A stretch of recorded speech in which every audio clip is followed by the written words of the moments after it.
Καλησπέρα σας. Κυρίες και κύριοι, σας ευχαριστούμε για την παρουσία σας απόψε. Θα μιλήσουμε για ένα επίκαιρο θέμα, ελληνοτουρκικές σχέσεις και ΑΟΣ. Κοντά μας είναι ο καθηγητής κύριος Γιάννης Μάζης, καθηγητής του Πανεπιστημίου Αθηνών, και ο Νότης Μαριάς, καθηγητής Πανεπιστημίου Κρήτης και βουλευτής Ηρακλείου. Ο κύριος Μάζης είναι καθηγητής Οικονομικής Γεωγραφίας και Γεωπολιτικής του Εθνικού Καποδιστριακού Πανεπιστημίου Αθηνών, πρόεδρος του Τμήματος Τουρκικών και Σύγχρονων Ασιατικών Σπουδών. Μέχρι το 2008 ήταν καθηγητής του Ιωνίου Πανεπιστημίου και από το 2008 και μετά είναι καθηγητής Πανεπιστημίου Αθηνών, όπως σας είπα και προηγουμένως. Είναι ιδρυτής του Εργαστηρίου Γεωπολιτισμικών Αναλύσεων και εταίρος της Βασιλικής Εταιρείας του Λονδίνου από το 2002 μέχρι σήμερα.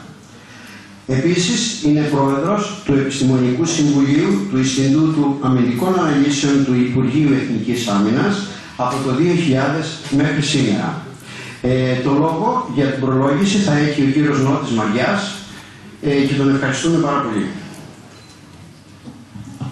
Ευχαριστώ και εγώ τον Γιώργο τον Κρεβετζάκη. Να ευχαριστήσω τον συνάδελφο, τον Γιάννη τον Μάτζη, που είναι μαζί μας για αυτή την εκδήλωση. Ήθελα να πω τα εξής. Συμπληρώθηκε ένα έτος από την ίδρυση του πολιτικού μας κινήματος των αντιμνημονιακών πολιτών. Ήταν στις 7 Μαρτίου του 2012, όταν πήραμε την πρωτοβουλία μαζί με πάρα πολλούς πολίτες εδώ στο Ηράκλειο και σε άλλα μέρη της Κρήτης και σε άλλα μέρη στην Ελλάδα να ιδρύσουμε το πολιτικό μας κίνημα. Ο στόχος μας ήταν να έχουμε μια συγκεκριμένη πολιτική παρέμβαση στο πεδίο του αντιμνημονιακού αγώνα και αν θυμόσαστε θέλαμε να πετύχουμε την ίδρυση ενός αντιμνημονιακού μετώπου που θα είχε ως στόχο ορισμένα βασικά σημεία. Πρώτον, την καταγγελία των μνημονίων και των δανειακών συμβάσεων και όλων των νόμων που είναι σε εκτέλεση των μνημονίων. Στο σημείο αυτό να επισημάνω ότι άλλες πολιτικές δυνάμεις, οι οποίες επίσης επέμεναν στην καταγγελία των δανειακών συμβάσεων, τώρα έχουν τροποποιήσει τις απόψεις τους και μιλούν μόνο για αναθεώρηση των δανειακών συμβάσεων, βεβαίως για καταγγελία του μνημονίου, και ενώ είχαμε φτιάξει ένα μέτρο που λέγαμε κατάργηση όλων των νόμων του μνημονίου, βλέπω επίσης σε ορισμένες πολιτικές δυνάμεις να λένε ότι σε πρώτη φάση θα αποκαταστήσουμε μόνο τις χαμηλές συντάξεις, σε δεύτερη φάση κάτι άλλο κλπ. Βασικός μας στόχος επόμενος, ή σε συνδυασμό με αυτό, ήταν ο λογιστικός έλεγχος του χρέους. Διότι πρέπει να ξέρουμε πόσο είναι το χρέος της πατρίδας μας. Λόγω της συμμετοχής μου στη Βουλή, έπαιζε στα χέρια μου ένα έγγραφο, από το οποίο φαίνεται ότι από το 1992 μέχρι το 2012 έχουμε πληρώσει για τόκους και χρεωγήσια 520 δισεκατομμύρια ευρώ. Παρά τα αυτά, παρά τα 520 δισεκατομμύρια, οφείλουμε αυτή τη στιγμή άλλα 317 δισεκατομμύρια. Καταλαβαίνετε λοιπόν ότι πρέπει να ελέγξουμε αυτό το ποσό, πώς προέρχεται, τι οφείλουμε ακριβώς, και αυτό λέγεται λογιστικός έλεγχος του χρέους. Η τρίτη παρέμβαση που θέλαμε να κάνουμε σε αυτές τις 7 θέσεις που είχαμε των αντιμνημονιακών πολιτών ήταν να προχωρήσουμε για συντακτική συνέλευση με στόχο την άμεση δημοκρατία. Γιατί θεωρούμε ότι αυτή τη στιγμή πάσχει η εφαρμογή και η λειτουργία του πολιτεύματος. Νομίζουμε ότι πρέπει να προχωρήσουμε σε μια πραγματική ανασύνταξη, νόμιμα βέβαια και δημοκρατικά πάντοτε, της ελληνικής πολιτείας. Το ερώτημα που έχει τεθεί από άλλες πολιτικές δυνάμεις είναι να γίνει αναθεώρηση, όπως λένε, του συντάγματος, δηλαδή να κρατήσεις ουσιαστικά το παλιό καθεστώς και απλά να το ρετουσάρεις. Εμείς θεωρούμε ότι πρέπει να πάμε σε μια συντακτική εθνοσυνέλευση με στόχο την άμεση δημοκρατία. Η επόμενη θέση που είχαμε είναι η διεκδίκηση των γερμανικών αποζημιώσεων και του κατοχικού δανείου. Και θα έχετε δει τις συνεχείς παρεμβάσεις που κάνουμε στη Βουλή για το ζήτημα αυτό. Ήθελα να σας ενημερώσω ότι προχτές στη Βουλή έγινε μια συνάντηση 6 μελών της Επιτροπής Οικονομικών Υποθέσεων και της Ελληνικής Βουλής με αντίστοιχους βουλευτές της Γερμανικής Βουλής, οι οποίοι είναι και αυτοί που εγκρίνουν τα δάνεια κλπ. Μίλησα πέμπτος κατά σειρά, διότι έπρεπε να μιλήσουν πρώτα τα κόμματα της συγκυβέρνησης, δηλαδή η Νέα Δημοκρατία, η ΔΙΜΑΡ και το ΠΑΣΟΚ, μετά μίλησε ο ΣΥΡΙΖΑ, και όταν ήρθε η δικιά μου σειρά, επειδή μέχρι εκείνη τη στιγμή κανείς δεν το είχε θέσει, έθεσα αναλυτικά στους Γερμανούς βουλευτές τις διεκδικήσεις που έχουμε για τις πολεμικές επανορθώσεις, δηλαδή την καταστροφή την οικονομική της πατρίδας μας, και δεύτερον το κατοχικό δάνειο. Είναι τελείως διαφορετικά πράγματα. Σύνολο 162 δισεκατομμύρια ευρώ χωρίς τους στόχους. Οι βουλευτές Γερμανοί δεν απήντησαν καθόλου, δεν είπαν καν τη λέξη γερμανικές αποζημιώσεις. Ήταν παρόν και ο Γερμανός πρέσβης στην Αθήνα. Απλά επεσήμαναν πρώτον ότι έχουν πάει, λέει, όλες αυτές τις μέρες σε διάφορα υπουργεία και κανείς δεν τους είπε τίποτα τέτοιο. Δεύτερο, ότι αν συνεχίσουμε να ζητάμε κάτι τέτοιο θα δημιουργηθεί χάσμα μεταξύ της Ελλάδας και της Γερμανίας. Εμείς όμως πιστοί στις θέσεις που είχαμε πει στην Ανδρόγειο, θέσαμε αυτό το ζήτημα. Θα έχετε δει ότι στη Βουλή το έχω θέσει επανειλημμένα, είτε με γραπτές ερωτήσεις, όπως είναι και για εκτελεστέντες, τα θέματα όσους εκτελέστηκαν στην Βιάννα Φερρυπίν και τι πρόκειται να γίνει για τους συγγενείς των θυμάτων, ή για το καράβι το Δανάη, το Ταναΐς, το οποίο βοηθήσανε, ένα καράβι που έφυγε από το Ηράκλειο επί κατοχής, υποτίθεται θα πήγαινε προς τον Πειραιά και το βήθησαν οι Γερμανοί. Μερικοί λένε έξω από την Δία, κάποιοι άλλοι λένε κάπου περίπου στη Σαντορίνη. Ή το κατοχικό δάνειο, πόσα χρήματα οφείλουν ακριβώς. Και αυτή ήταν η αιτία της σύγκρουσης που είχαμε και με τον Στουρνάρα. Και έτσι ξεκίνησε η σύγκρουση που είχαμε. Από την παρέμβασή μας προέκυψε το εξής. Επειδή τον Σεπτέμβριο του 2012 κάναμε μια ερώτηση επίκαιρη, ήρθε ο κ. Σταϊκούρα στη Βουλή και είπε θα ιδρύσει μια επιτροπή η οποία θα ψάξει να δει στο Γενικό Λογιστήριο τι στοιχεία υπάρχουν. Χτες έληξε η προθεσμία της Επιτροπής. Υποτίθεται αυτή θα έφερε τα στοιχεία τέλη Δεκεμβρίου, δεν τα έφερε, έκανε μια νέα ερώτηση. Υποτίθεται 8 Μαρτίου θα μας έφερε τα στοιχεία. Είναι κάτι στο οποίο εμείς θα επιμείνουμε και θα επιμένουμε συνεχώς.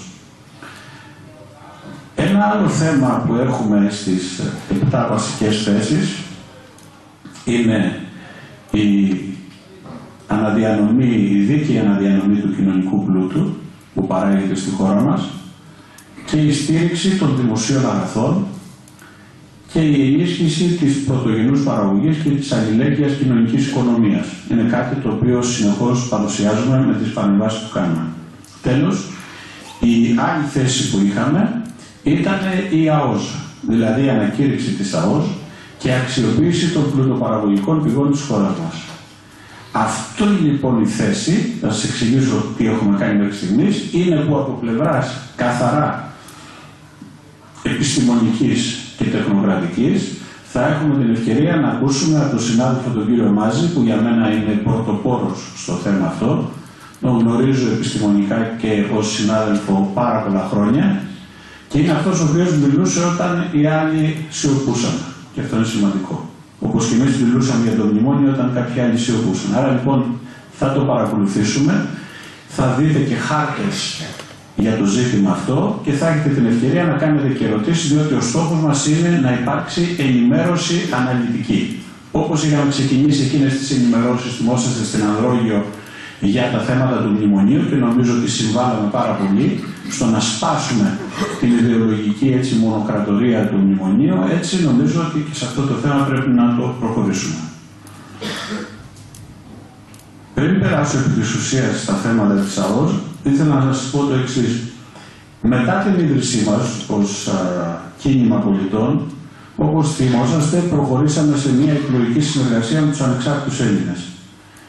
Και η συμφωνία μας ήταν γραπτή, ήταν αυτά τα βασικά σημεία που σας ανέπτυξα και νομίζω ότι έχει πάει αρκετά καλά, διότι είναι ειλικρινής, είναι ανιδιοτελής και θα έλεγα ότι οι δυνατότητες οι δικές μας ως ένα μικρό, σημαντικό αλλά μικρό πολιτικό κίνημα, να παίζουμε ρόλο στην κοινοβουλευτική ομάδα των ανεξάρτητων Ελλήνων, να έχουμε μια θέση κοινοβουλευτικού εκπροσώπου και να μπορούμε να δραστηριοποιούμαστε είναι κάτι το οποίο κρίνουμε ως θετικό. Είχαμε κάνει μια συνάντηση συγκέντρωση, θυμόσαστε, στην Ανδρόγειο και είχαμε ζητήσει τη γνώμη τη δικιά σας για να συμμετάσχουμε στις διαδικασίες του Συνεδρίου των Ανεξάρτητων Ελλήνων και είχαμε πάρει το OK από εσάς. Και έγινε και το προσυνέδριο των Ανεξάρτητων Ελλήνων το Πάνω τον Καμένο πριν λίγες μέρες εδώ στο Ηράκλειο. Εμείς θα προχωρήσουμε στη διαδικασία αυτή. Γι' αυτό σας ζήτησα να αφήσετε κάποια ονόματα σας έξω, γιατί θα υπάρξει ένας αριθμός αντιπροσώπων από τους αντιμνημονιακούς πολίτες.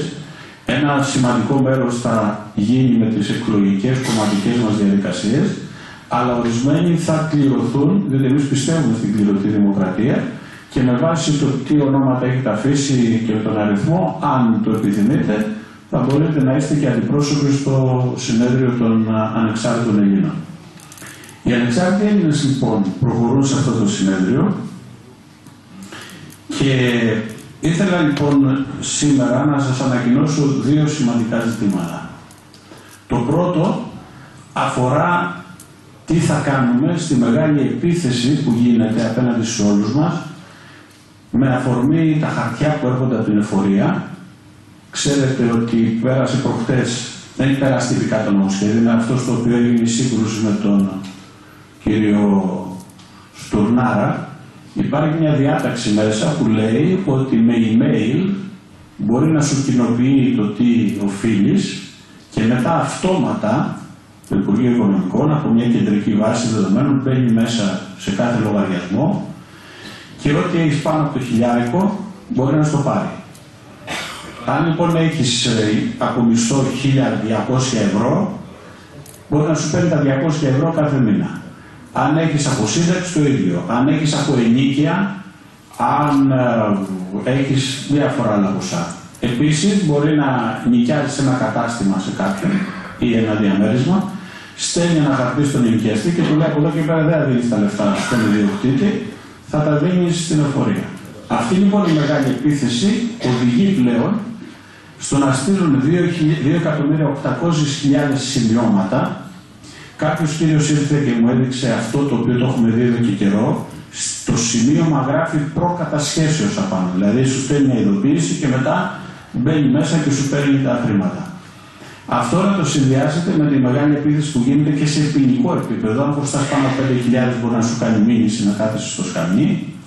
Και συνδυάζεται αυτό με τις πρακτικές εταιρείες των υπερχρεωμένων ενάντια στα υπερχρεωμένα νοικοκυριά που ξεκινούν από τις τράπεζες. Η ναυτεμπορική χθεσινή έλεγε, επιβεβαίωνε αυτό που σας είχα πει εδώ και καιρό, ότι οι τράπεζες πουλούν τα δάνειά τους σε funds του εξωτερικού που αυτοί θα έρχονται να κάνουν κατασχέσεις. Κρίναμε λοιπόν οι ανεξάρτητοι Έλληνες και οι αντιμνημονιακοί πολίτες ότι κάτι πρέπει να κάνουμε. Πριν λίγη ώρα, στο Περιστέρι, μιλώντας ο Πάνος ο Καμένος, ανακοίνωσε ότι οι ανεξάρτητοι Έλληνες θα ιδρύσουν ένα δίκτυο δικηγόρων προκειμένου όποιοι υφίστανται αυτή την επίθεση να μπορούν να έχουν μια νομική στήριξη. Να υπάρξει μια επικοινωνία, να μάθει ο καθένας τα δικαιώματά του και να μπορεί να αντιδρά. Εμείς ως συνεργαζόμενοι με τους ανεξάρτητους Έλληνες, οι αντιμνημονιακοί πολίτες, φυσικά είμαστε μέσα σε αυτή τη διαδικασία, αλλά έχουμε σκεφτεί εδώ και ένα μήνα περίπου, δεν το ανακοινώσαμε, κάναμε όμως κάποιες συζητήσεις. Θυμόσαστε, είχε σηκωθεί εδώ και ο γιατρός, ο Ναυαγράκης. Λοιπόν, μπράβο, είχε θέσει κάποια θέματα, κάποιοι άλλοι στην Ανδρόγειο, στην προηγούμενη συνάντηση. Είχαμε πάει στις Γούβες, κάναμε μια συνάντηση και μας είπαν ορισμένα ζητήματα και εμείς αποφασίσαμε να ιδρύσουμε, να κάνουμε μια δράση εδώ στο Ηράκλειο και να την απλώσουμε στην Κρήτη, που θα την ονομάσουμε Αντιμνημονιακή Αλληλεγγύη. Η Αντιμνημονιακή Αλληλεγγύη πολύ απλά θα συνδυάζεται με ένα δίκτυο δικηγόρων που θα υπάρχουν στους ανεξάρτητους Έλληνες και θα είναι επίσης μια στήριξη των πολιτών στις άδικες επιθέσεις που θα γίνονται. Δηλαδή θα έχουμε τα κινητά τηλέφωνα όσων επιθυμούν και όταν θα γίνονται επιδρομές από εταιρείες φοροεισπρακτικές ή παράνομες επεμβάσεις, να μπορούμε και εμείς να εκφράζουμε με νόμιμο, δημοκρατικό, μαζικό τρόπο την αλληλεγγύη μας στους πολίτες. Θα είναι ένας τρόπος δηλαδή να αντιδράσουμε απέναντι στις επιθέσεις οι οποίες πρόκειται να γίνουν στις περιουσίες μας και στις παράνομες κατασχέσεις, διότι όλα αυτά είναι εντελώς παράνομα και αντισυνταγματικά. Αυτή λοιπόν είναι η δράση την οποία εμείς επίσημα με αφορμή αυτή τη συγκέντρωση συνάντηση ενημερώνουμε. Είναι σε συνέχεια των προτάσεων που κάνατε πριν 2 μήνες στην Ανδρόγειο όταν κάναμε την εκδήλωση και ο καθένας σας, έξω έχουμε τις προσκλήσεις της εκδήλωσής μας, αυτές εδώ, έχει μια αξία γιατί πάνω έχει τα τηλέφωνα και έχει το email και πώς μπορείτε να επικοινωνείτε. Άρα λοιπόν όσοι επιθυμείτε, έχουμε και τα τηλέφωνά σας, θα είμαστε πλέον σε μια επαφή για να προχωρήσουμε στην πρακτική συγκρότηση αυτού του δικτύου που είναι δίκτυο αντιμνημονιακής αλληλεγγύης, που σημαίνει με τηλέφωνο ενημερωνόμαστε ότι συμβαίνει το Α, το Β, το Γ και αντιδρούμε και σε επίπεδο Βουλής και σε επίπεδο τοπικό. Άρα λοιπόν εμείς ως αντιμνημονιακοί πολίτες, παράλληλα με τις δράσεις, αναμέναμε την επίσημη τοποθέτηση του Πάνου του Καμένου, παρότι έχουμε δυνατότητα αυτονομίας δικιάς μας, αλλά θέλουμε πάντα να πηγαίνουμε σε μια σωστή συνεργασία εδώ στην περιοχή τη δικιά μας, αλλά και στην Ιεράπετρα και συνολικά στο Λασίθι και σε άλλες περιοχές θα προχωρήσουμε με την αντιμνημονιακή αλληλεγγύη. Το άλλο που ήθελα να σας ενημερώσω είναι μια σημαντική πρωτοβουλία του κινήματος των ανεξάρτητων Ελλήνων σε σχέση με τις διακομματικές συνεργασίες που έχουμε. Θυμόσαστε στην Ανδρόγειο, σας είχα αναλύσει ότι αν θέλουμε να προχωρήσουμε στην ιστορία που λέγεται διαγραφή του υπολείμνηστου χρέους, καταγγελίες μνημονίων κλπ. Πρέπει να έχουμε διεθνείς συμμαχίες.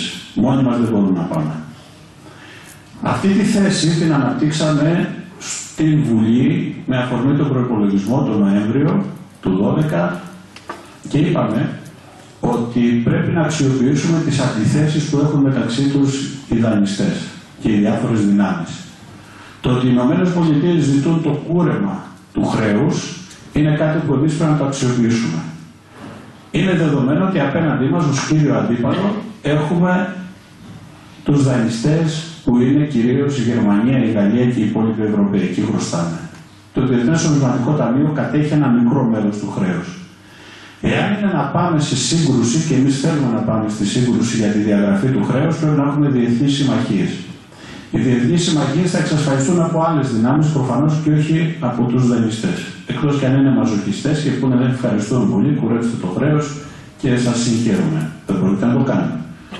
Άρα λοιπόν λέμε, και έτσι συνδυάζεται με το θέμα της ΑΟΣ και θα περάσουμε μετά στον κύριο Μάζη, λέμε ότι εμείς για να πάμε σε καταγγελία μνημονίων και διαγραφή του χρέους πρέπει να αξιοποιήσουμε ταυτόχρονα τις πλούτοπαραγωγικές πηγές, δηλαδή την ΑΟΣ, και να μπορέσουμε να τιτλοποιήσουμε τα μελλοντικά έσοδα.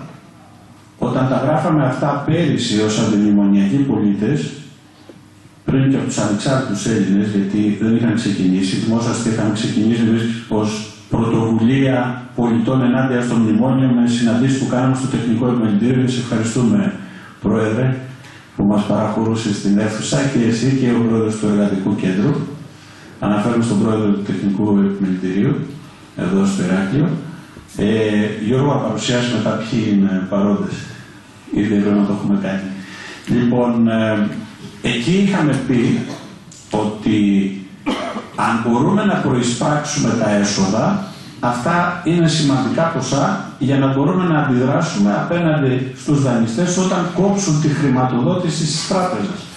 Γιατί για να λειτουργήσει ο προϋπολογισμός μας, σας είχα πει, ότι επαρκούν τα χρήματα που είναι ως έσοδα του κρατικού προϋπολογισμού για να δουλέψει το κράτος. Αλλά θα υπάρχει ένα ζήτημα με τη χρηματοδότηση των τραπεζών από την Ευρωπαϊκή Κεντρική Τράπεζα. Εάν λοιπόν εμείς προεισπράξουμε ή μπορούμε να προεισπράξουμε, και εδώ θα μας τα πει ο κ. Μάζης κατά πόσο ισχύουν αυτά ή δεν ισχύουν, να προεισπράξουμε ένα σημαντικό ποσό, περί τα 130 δισεκατομμύρια ευρώ, τότε και να γίνει, αν θέλετε, και να διακόψουν τη χρηματοδότηση των τραπεζών, εμείς θα έχουμε αυτό το ποσό.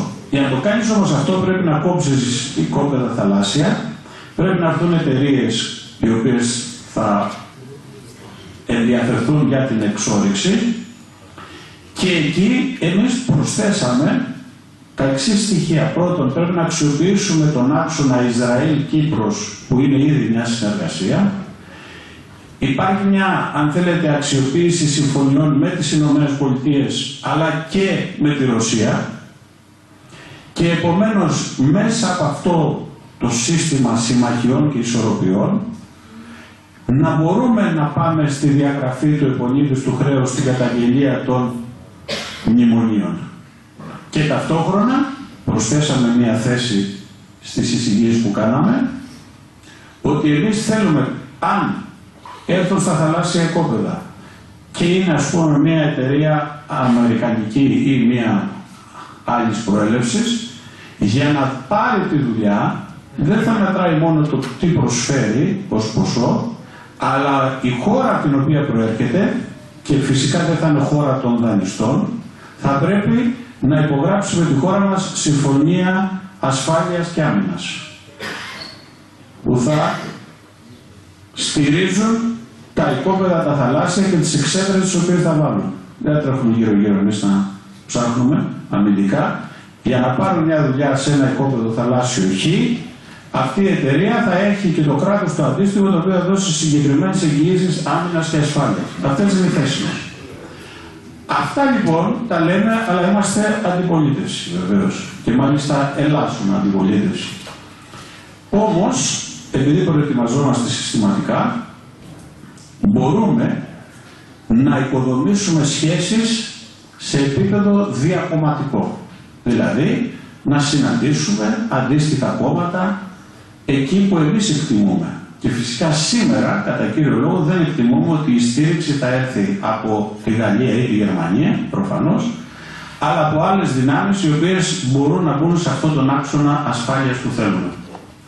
Στο πλαίσιο αυτό, εκτιμούμε ότι οι σχέσεις της χώρας μας με τη Ρωσία, και μάλιστα σε μια φάση αντιμνημονιακή, λαμβάνοντας υπόψη και ένα συνδετικό κρίκο του ελληνικού λαού με τη Ρωσία που είναι η Ορθοδοξία, θεωρούμε ότι είναι καθοριστικές. Φυσικά, εφόσον δεν είμαστε κυβέρνηση, δεν μπορούμε να ασκούμε εξωτερική πολιτική. Μπορούμε όμως να ασκούμε μια πολιτική συνεργασιών σε διακομματικό επίπεδο. Στο πλαίσιο αυτό, ήμασταν μέχρι πριν λίγο σε επαφή με το κόμμα του Προέδρου Πούτιν, την Ενωμένη Ρωσία. Επίσημα λοιπόν μας απέστειλε πρόσκληση το κόμμα του Πούτιν που ονομάζεται Ενωμένη Ρωσία για να μεταβούμε στη Μόσχα προκειμένου να υπογράψουμε μια διακομματική συνεργασία, δηλαδή οι ανεξάρτητοι Έλληνες και το κόμμα του Βλαντιμίρ Πούτιν. Έτσι λοιπόν στις 19 Μαρτίου θα μεταβούμε στη Μόσχα. Θα είναι ο Πάνος ο Καμένος, ο οποίος βέβαια είναι ο επικεφαλής και ο πρόεδρος του κόμματος των Ανεξάρτητων Ελλήνων, και θα είμαι και εγώ που είμαι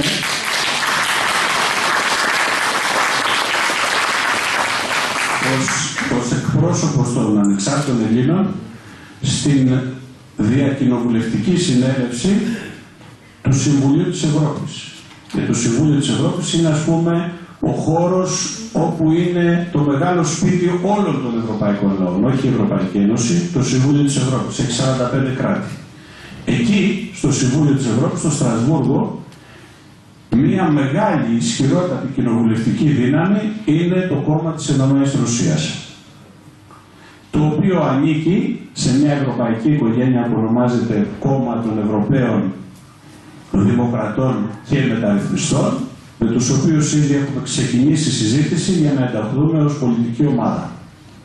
Επομένως, εμείς την άλλη εβδομάδα, πρώτα ο Θεός, θα έχουμε τη δυνατότητα, πάνω την επόμενη, 19 του μηνός, να πάμε στη Μόσχα και να μιλήσουμε θέματα και να συζητήσουμε που έχουν σχέση με τις πολιτικές και οικονομικές εξελίξεις στην περιοχή της Μεσογείου, ζητήματα που έχουν σχέση με τις ελληνο-ρωσικές σχέσεις, και νομίζω ότι είναι μια σημαντική κατάκτηση του δικού μας κινήματος να μπορούμε πραγματικά να παλέψουμε σε ένα άξονα που θα μπορούσα να τον ονομάσω έτσι, Ελλάς-Ρωσία-Ορθοδοξία. Αυτό νομίζω ότι είναι σημαντική κατάκτηση. Όταν το ανακοίνωσε σήμερα το πρωί, λίγο ο Πάνος ο Καμένος, ο οποίος με εξουσιοδότησε να κάνω περισσότερες ανακοινώσεις τώρα σε εσάς, μερικοί της Νέας Δημοκρατίας έλεγαν «Μα, τι είναι αυτά, είναι πυροτεχνήματα» κλπ. Έτσι πριν λίγο δημοσιοποιήθηκε στο ίντερνετ η πρόσκληση που μας απίφθηναν, είναι στα ρωσικά, οπότε οι φίλοι της Λεωφόρου Συγκρού πρέπει να βρουν κάποιον εκεί να τους το μεταφράσει, να καταλάβουν τι λέει. Λοιπόν, εμείς έχουμε την πλήρη εικόνα, γιατί ξέρουμε περί τίνος πρόκειται και τι λέει ακριβώς η πρόσκληση, και επομένως θα πάμε εκεί με στόχο πάντοτε τη διασφάλιση των εθνικών συμφερόντων ενάντια στο ξεπούλημα το οποίο θέλουν να κάνουν οι πρόεδροι του Ιαννησού.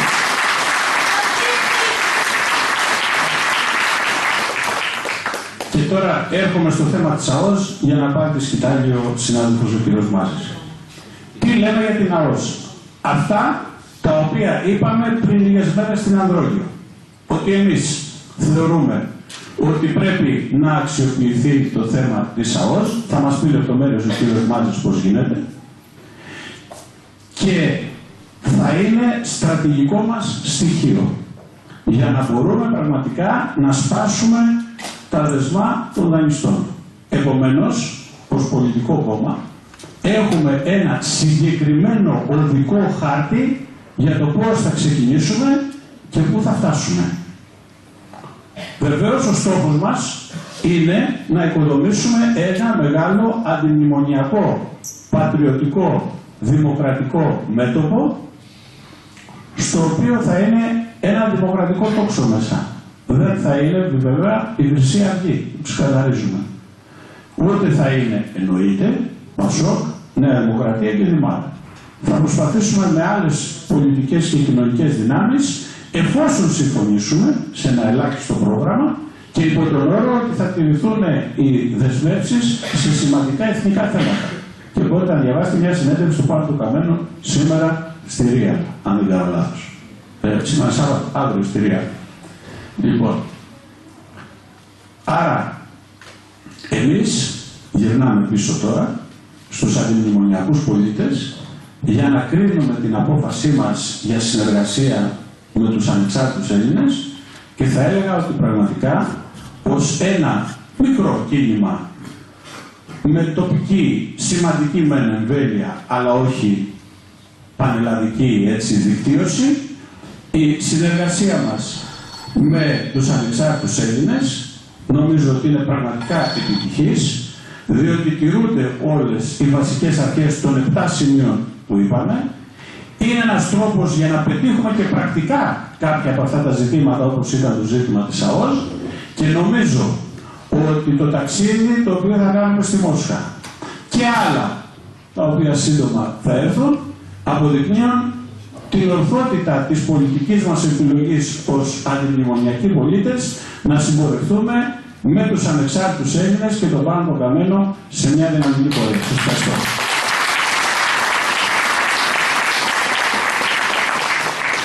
Ευχαριστούμε πολύ τον Νότο Μαριά, τον πρόεδρο των Αντιμνημονιακών Πολιτών.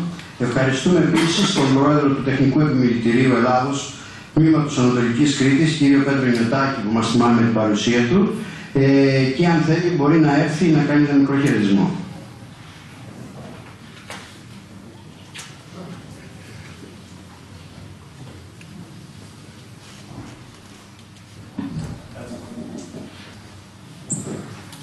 Κυρίες και κύριοι, φίλες και φίλοι, κύριε Μαριά, κύριε Μάζη, με μεγάλη χαρά είμαι σήμερα στο πάνελ και στη σημερινή συζήτηση, γιατί νομίζω ότι τα ζητήματα γεωπολιτικής και γεωοικονομίας, η πολιτική ηγεσία του τόπου έπρεπε να τα έχει αξιολογήσει διαφορετικά εδώ και τουλάχιστον 2 δεκαετίες, να έχει καταλάβει τη σημαντική γεωπολιτική θέση της Ελλάδας, να έχει αξιολογήσει αυτό που σημαντικοί επιστήμονες από τη δεκαετία του 50, και αναφέρομαι στον Δημήτρη τον Μπάτσι και τον Νίκο τον Κιτσίκη, τον αείμνηστο πρόεδρο του Τεχνικού Επιμελητηρίου Ελλάδος, είχαν αναδείξει και είχαν πει ότι η Ελλάδα μπορεί να είναι ένα σύγχρονο, ισχυρό βιομηχανικό κράτος.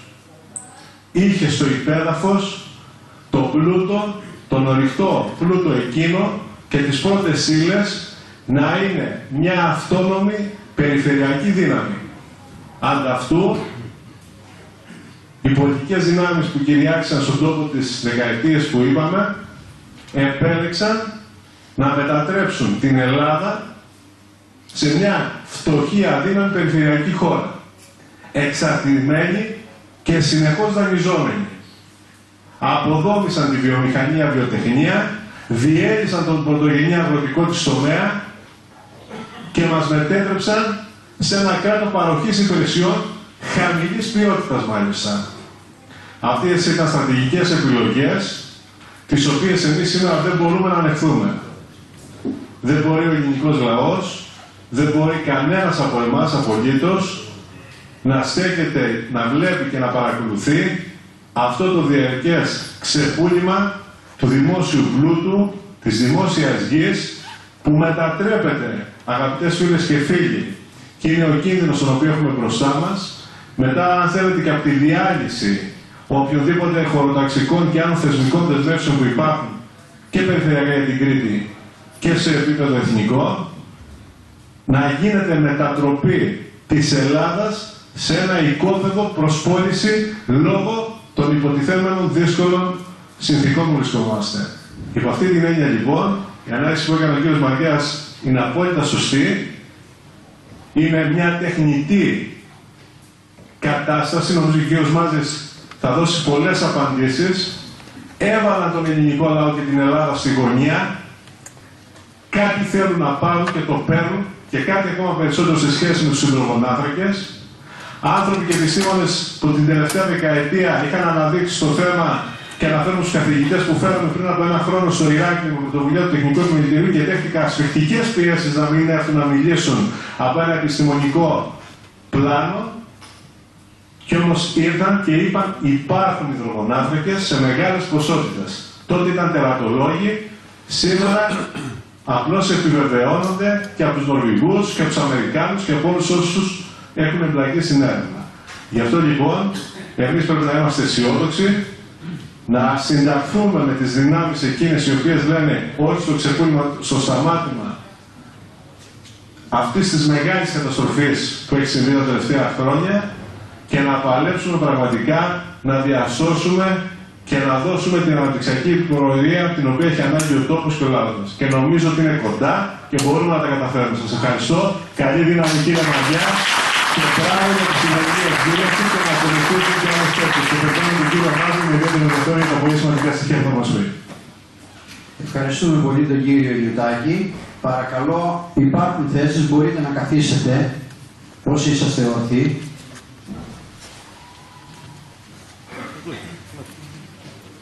Και το λόγο έχει τώρα ο κύριος Γιάννης Μάζης. Ευχαριστώ πολύ κύριε Πρόεδρε. Καταρχάς να δηλώσω ότι είμαι εξαιρετικά συγκινημένος που βρίσκομαι στην Κρήτη.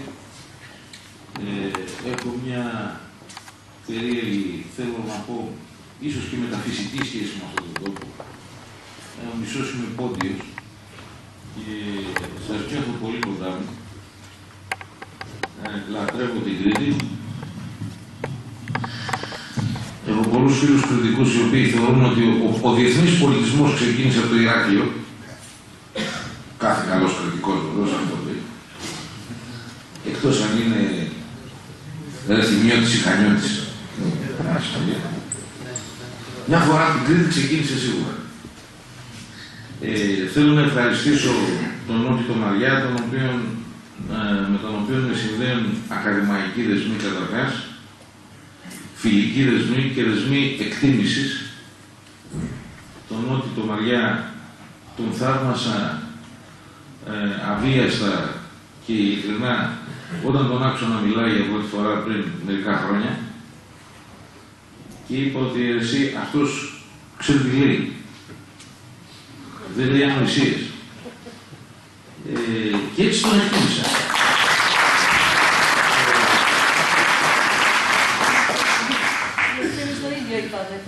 Ναι, ακριβώς. Φαίνεται ότι μάλλον κάτι ανάλογο είπε και αυτός για μένα και γι' αυτό βρίσκομαι εδώ. Αυτά είναι μια...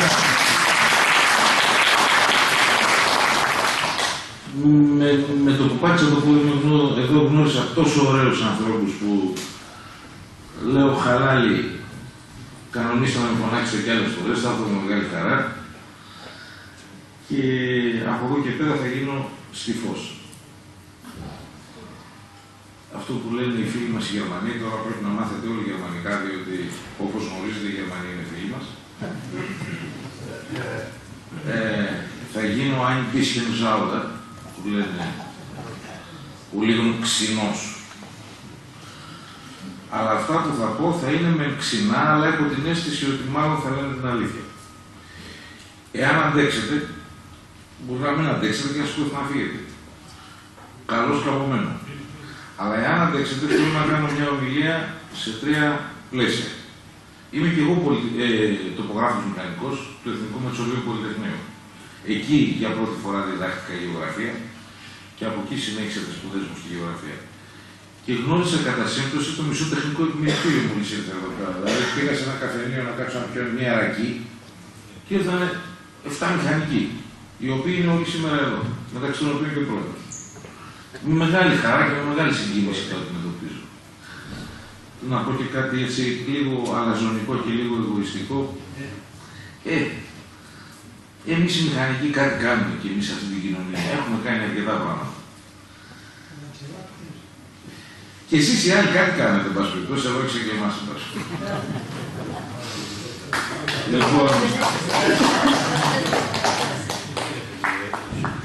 θέλω λοιπόν να κάνω σε 3 πλαίσια την ομιλία. Το πρώτο πλαίσιο είναι για να μπορέσετε να καταλάβετε τελικά όταν θα φτάσω στις ελληνοτουρκικές σχέσεις και την ΑΟΣ, τι λέω. Γιατί διαφορετικά θα έχετε άπειρες ερωτήσεις που δεν θα μπορέσουμε να τις λύσουμε. Το πρώτο πλαίσιο είναι το διεθνές πλαίσιο, το δεύτερο πλαίσιο είναι το μεσανατολικό πλαίσιο και το τρίτο πλαίσιο, το μικρότερο, θα είναι το πλαίσιο των ελληνοτουρκικών σχέσεων. Θα προσπαθήσω να είμαι πολύ σύντομος, ούτως ώστε να σας δώσω χρόνο να κάνετε ερωτήσεις.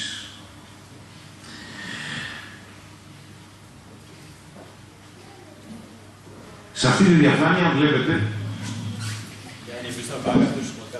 Ναι, ευχαριστώ. Ναι, θα είναι και καλύτερα για εσάς για να βλέπετε. Σε αυτή τη διαφάνεια βλέπετε ένα χάρτη, ο οποίος κατασκευάστηκε στο Harvard. Λέγεται στρατηγικό ελλειψοειδές και παρουσιάζει μία προβολή του παγκοσμίου χάρτη σε κύλινδρο ανεπτυγμένο στο επίπεδο. Εκεί βλέπετε αυτό το μεγάλο ελλειψοειδές, το εδώ, το οποίο όπως θα δείτε στη λεζάντα κάτω, περικλείει το 71% των διεθνών συμβατικών αποθεμάτων του πετρελαίου και το 69% των διεθνών συμβατικών αποθεμάτων φυσικού αερίου. Εάν αυτός ο χάρτης γινόταν 15 χρόνια αργότερα, γιατί είναι 15 χρόνια νωρίτερα, τότε θα έπρεπε το ελλειψοειδές να ανεβεί λίγο πιο ψηλά και να κατέβει λίγο πιο χαμηλά, περιλαμβάνοντας και το Ιόνιο. Όλη αυτή την περιοχή, και θα μιλούσε για το 80% περίπου αντιστοίχως και στα συμβατικά αποθέματα του πετρελαίου και στα συμβατικά αποθέματα του φυσικού αερίου. Βλέποντας αυτόν τον χάρτη, ο οποίος δεν κατασκευάστηκε από κανέναν Έλληνα εθνικιστή, κατασκευάστηκε από τους Αμερικάνους στο Harvard, αντιλαμβάνεται ότι η Ελλάδα παίζει ένα ρόλο ο οποίος δεν έχει καμία σχέση με αυτό το οποίο προσπαθούν να μας πείσουν. Απεχνωσμένα. Όλοι αυτοί οι Γρεκοί, οι Ελληνόφωνοι, ότι η Ελλάδα είναι ψωροκόστατα. Η Ελλάδα δεν είναι ψωροκόστατα. Και θα σας δώσω ένα απλό παράδειγμα. Πάρτε ένα ρολόι Rolex, χρυσό, μασίφ χρυσάφι, που στον κάθε αριθμό έχει και ένα μπριλιόν. Βγάλετε του τον λεπτοδείκτη, ο οποίος μπορεί να κοστίζει $5. Το ρολόι θα κοστίζει $1.000.000. Δουλεύει το ρολόι? Δεν δείχνει την ώρα το ρολόι. Πόσο έκανε το εξάρτημα το οποίο βγάλατε? $5. Πόσο κάνει ο μηχανισμός ολόκληρος? $1.000.000. Κι όμως το ρολόι δεν δουλεύει. Δεν κάνει δουλειά. Τι θέλω να σας πω? Θέλω να σας πω ότι αυτό το κομμάτι που είναι μεταξύ Ελλάδας και Τουρκίας ονομάζεται Νοτιοανατολική πτέρυγα του ΝΑΤΟ. Και ονομάζεται Νοτιοανατολική πτέρυγα του ΝΑΤΟ γιατί, όπως θα σας δείξω σε λίγο, ελέγχει την κάθοδο της Ρωσίας στη Μεσόγειο. Δηλαδή στο διεθνές τέρμιναλ μεταφοράς όλων των ειδών των εμπορευμάτων. Από υδρογονάνθρακες μέχρι υψηλής προστιθεμένης αξίας τεχνολογικών προϊόντων. Από και προς τη Δύση και την Ανατολή. Αν λοιπόν αυτό το κομμάτι σπάσει, τότε η Ρωσία μπορεί κάλλιστα να κατεβεί στη Μεσόγειο. Ο εφιάλτης, ο γεωπολιτικός των Αγγλοσαξώνων. Δηλαδή της λεγόμενης ειδικής σχέσεως Special Relationship Λονδίνου-Ουάσιγκτον. Αν λοιπόν η Ελλάδα κάποια στιγμή αλλάξει στρατόπεδο, όλο το όνειρο της αγγλοσαξονικής διεθνούς ισχύως καταραίει. Άρα η Ελλάδα δεν είναι ψωροκόστατα, κύριοι και κύριοι. Η Ελλάδα έχει ένα σημαντικότατο ρόλο. Θα προχωρήσω αμέσως παρακάτω. Θα σας δείξω ένα χάρτη ο οποίος είναι εξαιρετικά ενδιαφέρον.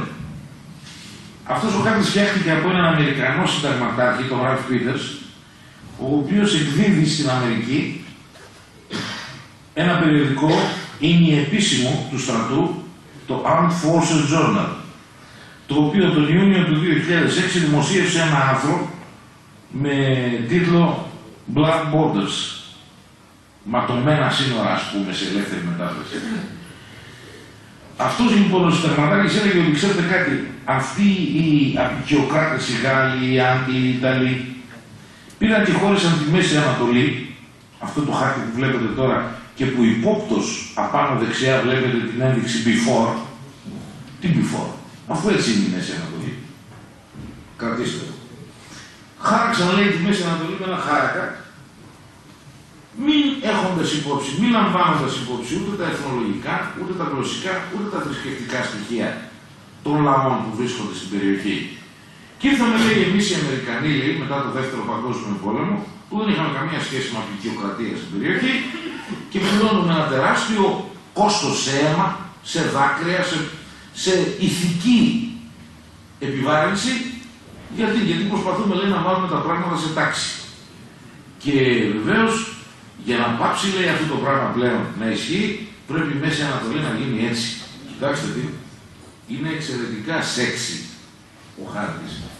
Ειλικρινά, άμα τον κοιτάξετε, θα διαπιστώσετε εξαιρετικά σεξι στοιχεία. Θα έλεγα σε επίπεδο πορνογραφήματος. Βλέπετε καταρχάς ένα τεράστιο μενεξελή χώρο που λέγεται Free Kurdistan, ελεύθερο Κουρδιστάν. Από εκεί και ύστερα βλέπετε μια τεράστια Ιορδανία, η οποία έχει γίνει 4 φορές μεγαλύτερη εις βάρος της Σαουδικής Αραβίας. Μετά βλέπετε ένα κράτος της Μέκκας και της Μεδίνας, ένα, θα έλεγε κανείς, Ισλαμικό Βατικανό. Βλέπετε ένα ελεύθερο Βελουχιστάν, ένα κομμένο Αφγανιστάν, ένα τριχοτομημένο Ιράκ, το οποίο το πρώτο κομμάτι είναι βέβαια το κουρδικό, το οποίο περιλαμβάνει όλη τη βορειοανατολική Συρία, το βόρειο Ιράκ, το βόρειο-δυτικό Ιράν και βεβαίως όλη την νοτιοανατολική Τουρκία, φτάνει μέχρι τη Μαύρη Θάλασσα, το μεσαίο Ιράκ, το οποίο είναι το σουνιτικό Ιράκ, τον Τακρίτ, δηλαδή Σουνίτες Άραβες της φυλής των Τακριτή, που ήταν η φυλή του Σαντάμ, αυτό είναι έρημος, εν πάση περιπτώσει, για να το έχετε υπόψη. Και από κάτω λέει ένα Arab Shia State, ένα αραβικό σιητικό κράτος, το οποίο πιάνει, προσέξτε, δεν σταματάει εκεί που ήταν παλιά το Ιράκ, εδώ δηλαδή, αλλά κατεβαίνει κάτω, πιάνει και τη μία και την άλλη άκρη του αραβο-περσικού κόλπου. Και προσέξτε κάτι, όταν λέμε Arab Shia State, θα μου πεις, μα καλά, το Ιράν δεν είναι σιητικό, τι διαφορά έχουν οι Σιήτες αυτοί? Το Ιράν δεν είναι Άραβες, το Ιράν είναι Άριοι. Είναι Ινδοευρωπαίοι, είναι άλλη ράτσα, δεν έχουν σχέση με Σιμίτες. Μπορεί να είναι Σιήτες στη θρησκεία, αλλά φιλετικά είναι άλλο πράγμα, δεν είναι Άραβες.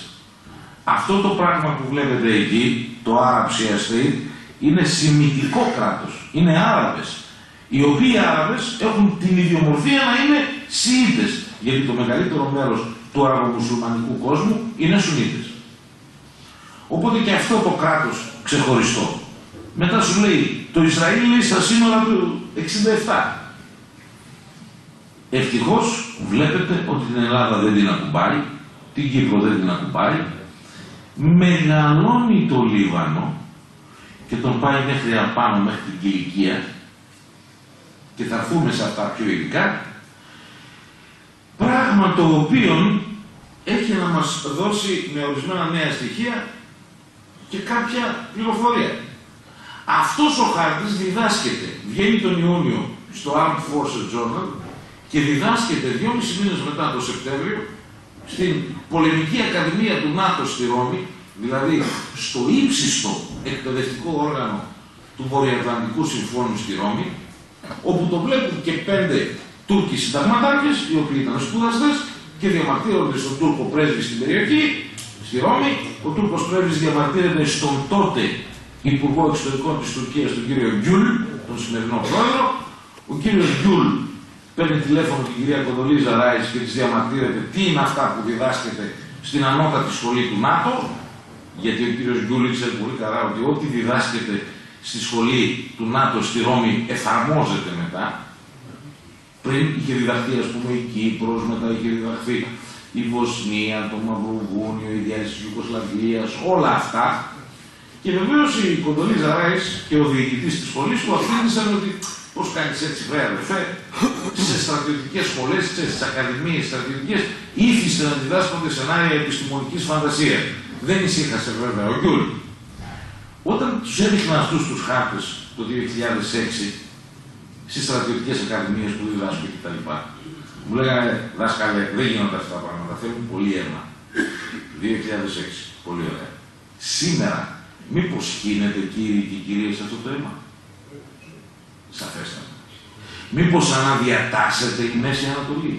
Σαφέστατα. Πάμε παρακάτω.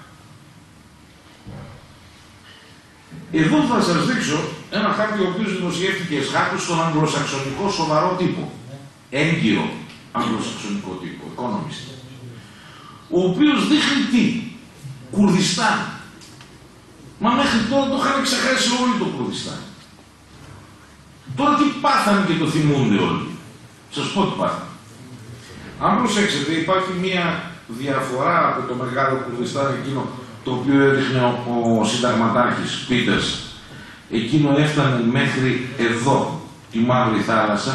Εδώ τώρα τι έχουμε κάνει? Έχουμε κάνει μια ακριβέστερη αποτύπωση των κουρδικών φυλάκων και έχουν φτάσει το Κουρδιστάν μέχρι τη Μεσόγειο.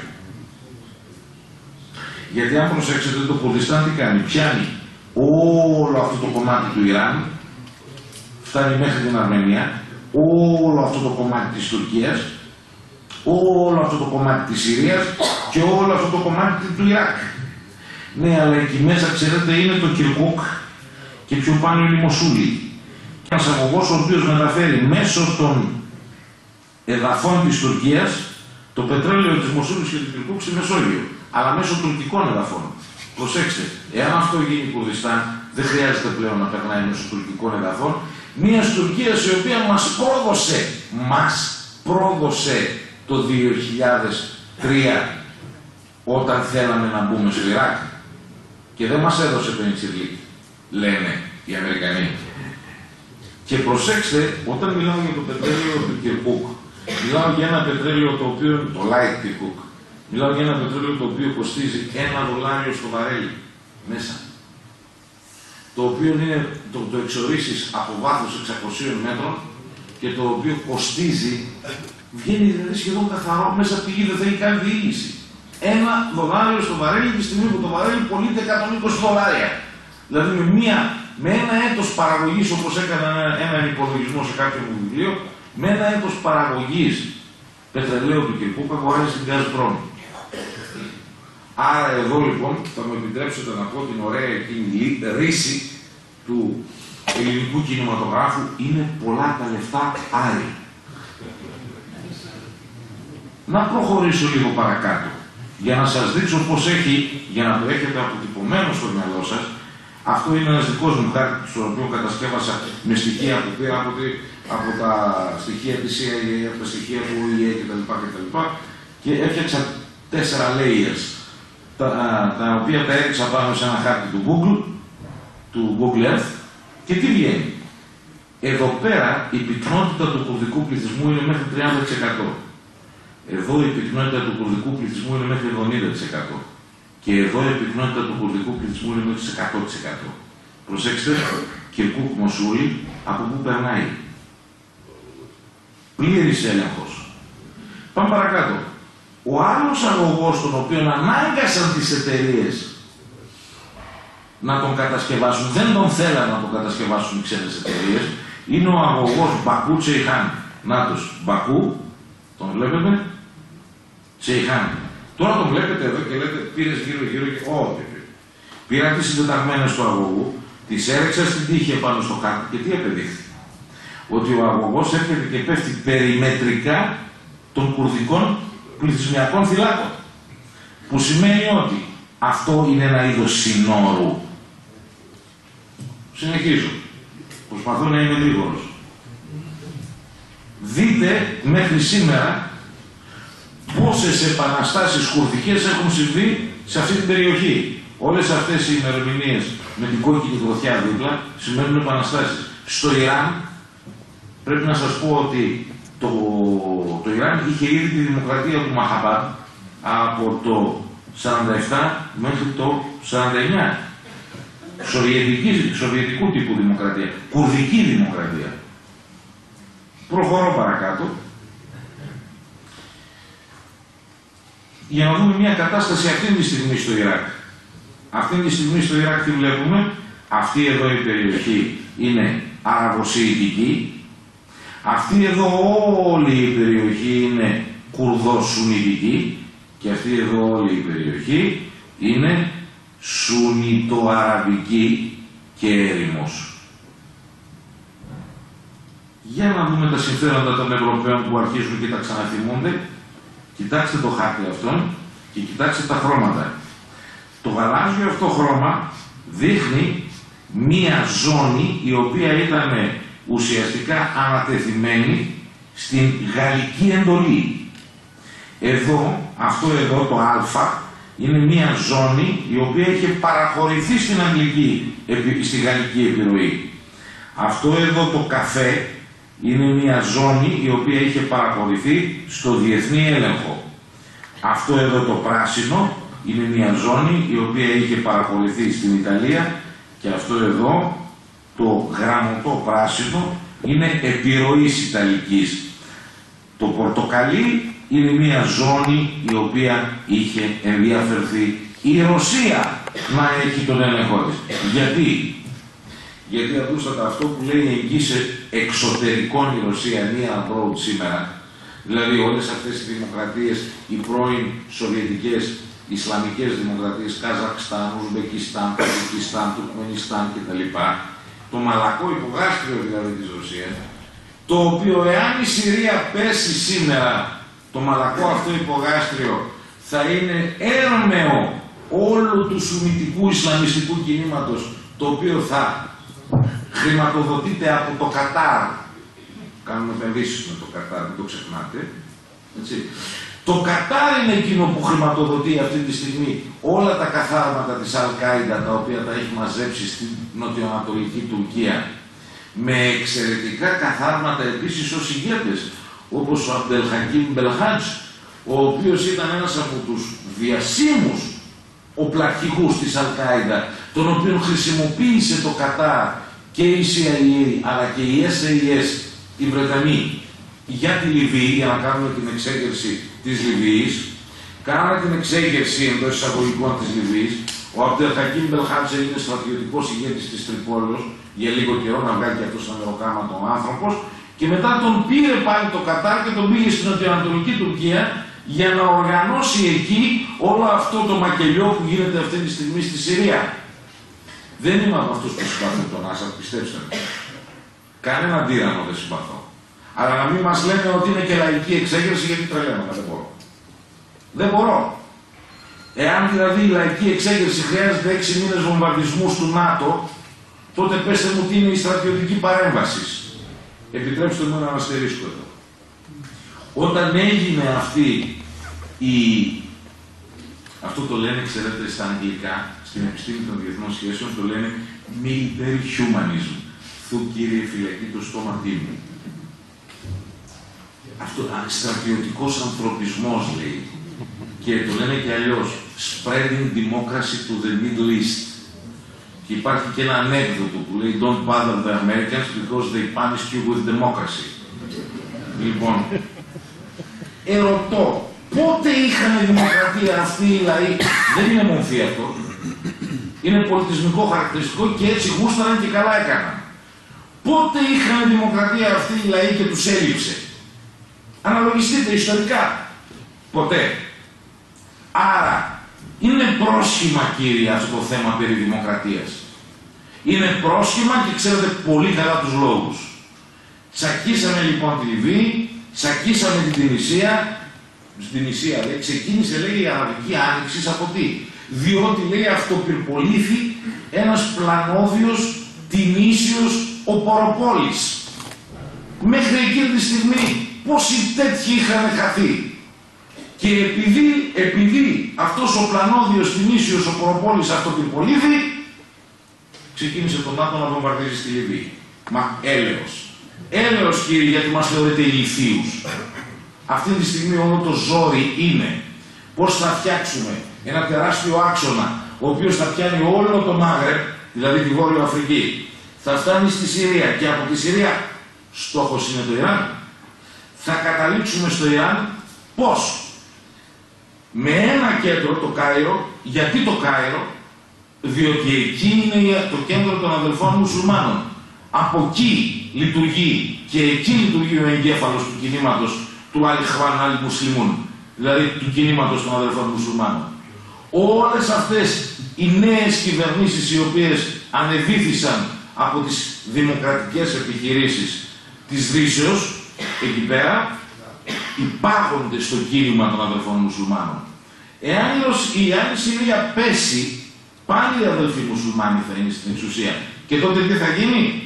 Αμέσως σας δείχνω.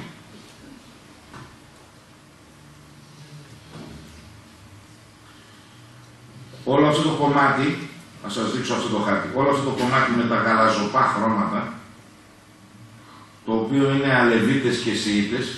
Ουσιαστικά οι Αλεβίτες είναι ένα σχίσμα των Σιητών και είναι οι προσκύμενοι προς τον Άσαντ. Όλοι αυτοί θα σφαγούν. Επίσης υπάρχουν και χριστιανοί, όπως βλέπετε, και αυτοί θα σφαγούν. Αυτό το κομμάτι το βόρειο με αυτές τις νησίδες που βρίσκονται μέσα στην κόκκινη γραμμή είναι Κούρδοι και αυτοί θα σφαγούν. Τι θα γίνει μετά? Από εκεί και ύστερα στόχος είναι το Ιράν. Τι συμβαίνει αυτή τη στιγμή με την Τουρκία? Γιατί θέλω να καταλάβετε αυτά για να μπορέσω να σας εξηγήσω μετά, γιατί θα σας πω αυτό που θα σας πω για την Τουρκία. Η Τουρκία αυτή τη στιγμή παίζει το ρόλο ενός προαγωγού, για να το πω έτσι πολιτισμένα σε καλά ελληνικά, της αμερικανικής πολιτικής για την ανατροπή του Άσαντ. Προσέξτε όμως κάτι. Στο σημείο αυτό είναι η Ταρτούς. Δηλαδή η ελληνική απικία, η Ταρσός. Η γνωστή Ταρσός της Κιλικίας, αν τη θυμάστε. Αυτή λοιπόν η ελληνική απικία, η οποία μετέπειτα έγινε η Ταρτούς, μεγάλο λιμάνι της Συρίας, το 2005 αγοράστηκε από τη Ρωσία έναντι του ευτελούς ποσού των 10 δισεκατομμυρίων δολαρίων από τον Άσαντ, διότι ο Άσαντ χρωστούσε από το 1973 μέχρι το 2005 γύρω στα 14,5 δισεκατομμύρια δολάρια από το εξωτερικό του εμπόριο με τη Ρωσία. Σοβιετική Ένωση και Ρωσία. Ο Πούτιν του λέει, να σου πω, θα σου χαρίσω το 73% των χρεών, αλλά θα μου δώσεις την Ταρτούς για τα επόμενα 50 χρόνια. Δηλαδή από το 2005 μέχρι το 2055. Η Ταρσός ανήκει στη Ρωσία. Έχετε την εντύπωση ότι η Ρωσία θα σηκωθεί να φύγει από την Ταρσό έτσι? Όχι κύριε, δεν θα φύγει. Και εκείνο το οποίο βλέπουμε είναι, κορόιδεψαν τη Ρωσία στη Λιβύη γιατί της υποσχέθηκαν ότι τα νότια κοιτάσματα της Λιβύης που δεν τα είχε πάρει ποτέ κανένας θα είναι δικά της.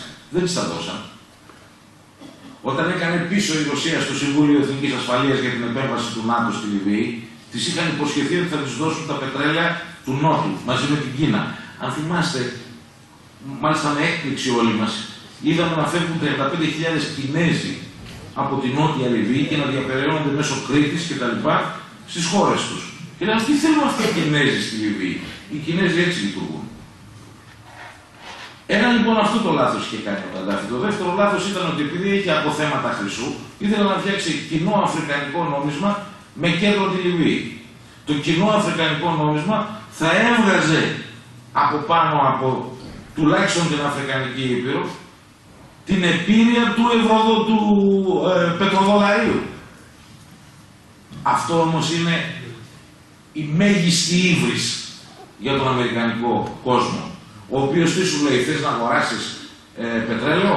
Μάλιστα, θα αγοράσεις πρώτα δολάρια, θα πληρώσεις και μετά με τα δολάρια που θα αγοράσεις, θα αγοράσεις το πετρέλαιό σου. Μα ξέρετε, εγώ είμαι Κινέζος και ο άλλος είναι Ρώσος, τι να τα κάνω τα δολάρια? Θα αγοράσεις δολάρια. Και με αυτόν τον τρόπο οι Αμερικανοί κάθε λίγο και λιγάκι, αυτό τα ξέρει πολύ καλά ο Νότης, κάθε λίγο και λιγάκι βάζουν ένα είδος φόρου κεφαλικού διεθνούς, ο οποίος τους κράταγε από την κατάργηση του χρυσού κανόνος μέχρι σήμερα στην επιφάνεια. Έχουν αρχίσει όμως τα πράγματα και αλλάζουν. Προχθές ο κύριος Ομπάμα μας είπε ότι το 50% λέει, των δαπανών για το στρατό περικόπτεται τον Αμερικανικό. Κρατήστε το αυτό. Είναι προχθές ακριβώς το είπε. Κρατήστε το αυτό, να το χρησιμοποιήσουμε παρακάτω. Λέω λοιπόν εγώ και τι βλέπω στη Συρία αυτή τη στιγμή. Μπήκε η Τουρκία στο παιχνίδι. Και εμείς βεβαίως εδώ που δεν μπορούμε να παρακολουθήσουμε των πραγμάτων μερικά πράγματα, τι είπαμε? Εσύ η Τουρκία αναβαθμίστηκε. Όπα. Η Τουρκία αυτή τη στιγμή την έχει πατήσει άγρια κύριοι. Και την έχει πατήσει γιατί? Γιατί όλο αυτό το κομμάτι αυτή τη στιγμή της Βορείου Συρίας είναι το κομμάτι που μας δείχνει ο Αμερικάνος Συνταγματάρχης το 2006. Όλο αυτό εδώ είναι η Ιωνή Κουρδιστάν. Ο Άσαντ τι έκανε? Παρεχώρησε, και εδώ πάμε σε αυτόν το χάρτη, παρεχώρησε όλες τις μεγάλες πόλεις της Βορείου Συρίας, οι οποίες ήταν κατά πλειοψηφία κουρδικός πληθυσμός, στο PYD. Ποιο είναι το PYD? Το PYD είναι υβριδικό κόμμα του PKK, το οποίο το έχουν αναγνωρίσει οι Αμερικανοί και οι Ευρωπαίοι ως τρομοκρατική οργάνωση. Αν πάτε βεβαίως στο Πολιτικό Μουσείο στη Μεγάλη Βρετανία στο Λονδίνο, θα δείτε ότι τους αγωνιστές της ΕΟΚΑ, της ΕΟΚΑ Α μιλάω, έτσι, τους λένε terrorists οι Εγγλέζοι. Οπότε πολύ σχετικό, ξέρετε ότι είναι τρομοκράτης και τι δεν είναι. Μας περιπτώσει η Ευρώπη είπε ότι είναι τρομοκρατική οργάνωση, είναι τρομοκρατική οργάνωση. Ναι, αλλά αυτή τη στιγμή όλη η Βόρεια Συρία με παραχώρηση του Άσαντ στους Κούρδους βρίσκεται στα χέρια των Κούρδων. Και από την άλλη μεριά, ο κύριος Μπαρζάνη, ο οποίος μέχρι τώρα τα ελληνικά μέσα μαζικής ενημέρωσης, τα περισσότερα όσα ασχολούνται, μας έλεγαν ότι είναι εξαιρετικός σύμμαχος και συνεργάτης των Κούρδων, των Τούρκων, συγγνώμη, και τι ωραία οικονομική συνεργασία που υπάρχει της Τουρκίας με τον Κουρδιστάν, και έλεγε κανείς καλά, αυτοί οι άνθρωποι δεν είναι Έλληνες, τι κάνουν, δηλαδή πώς δεν το ψάχνουν λίγο παρακάτω. Αν ήξερες, τι έπρεπε να ήξερες, ότι ο κύριος Μπαρζάνη, ο οποίος στην επιφάνεια, στη βιτρίνα, έχει άριστες σχέσεις με την Τουρκία, έστειλε 30.000 πεσμεργάς, δηλαδή ένοπλους μαχητές Κούρδους, να υπερασπίσουν αυτές τις 5 πόλεις, τις οποίες απέκτησαν από τον Άσαντ οι Κούρδοι της Συρίας, χωρίς να πέσει ούτε μία σφαίρα. Διότι ο Άσαντ σκέφτηκε πολύ απλά και πολύ καλά. Τα σύνορά μου, εφόσον φοβάστε ότι θα σας φάξουν οι Τούρκοι, γιατί δεν τα φυλάτε εσείς αντί να τα φυλάω εγώ? Πάρτε και τα εδάφη, δικά σας είναι, και κανονιστείτε.